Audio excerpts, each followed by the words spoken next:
Hi, magandang gabi sa inyo mga kasawi. Kamusta na po kayong lahat? Naway nasa mabuti kayong kalagayan. At mag-iingat kayo palagi mga kasawi. At syempre, magbabasa tayo. Sana all, di talaga ako satisfied. Di ako nag-i-enjoy kasi lagi siya.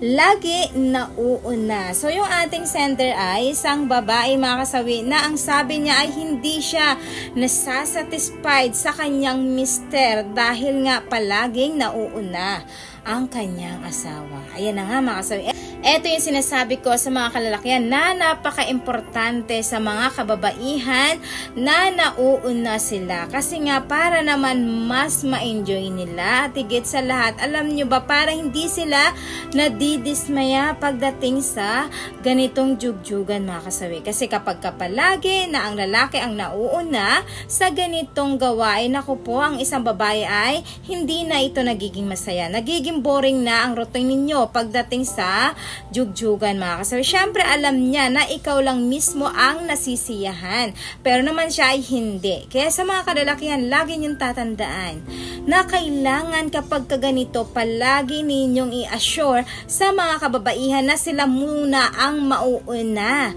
Huwag na huwag niyong lagi kayo ang nauuna. Kasi nga baka mamaya sa pagyaya ninyo kay Mrs. ay hindi na kayo pagbibigyan dahil nabuboring na siya sa inyo. Dahil kayo lang naman ang nasisi at nag-i-enjoy na nasasatisfied pero inyong mga asawa ay hindi. So, sa babae na ito nangyayari ha, mga kasawi, sa ating sender. Kaya kailangan i-make sure ninyo sa mga kalalakihan, huwag kayong mahina. Kailangan pigilan nyo yan. Kailangan unahin nyo muna ang isang babae para mabilis sila ang gawin ninyo. Hulihin nyo ang kanilang mga kahinaan. Kasi kapag once na nahuli nyo ang kanilang kahinaan, pagdating sa jugjugan, alam nyo ba, magugulat na lang kayo ay nauna na sila. Kasi nga nahuli mo, natumbok mo, natumpak mo ang kanyang kagustuhan. So yung ending, ayan, masasabi niya na hindi na siya mapapapasana all kasi nasatisfied na siya ng 100%.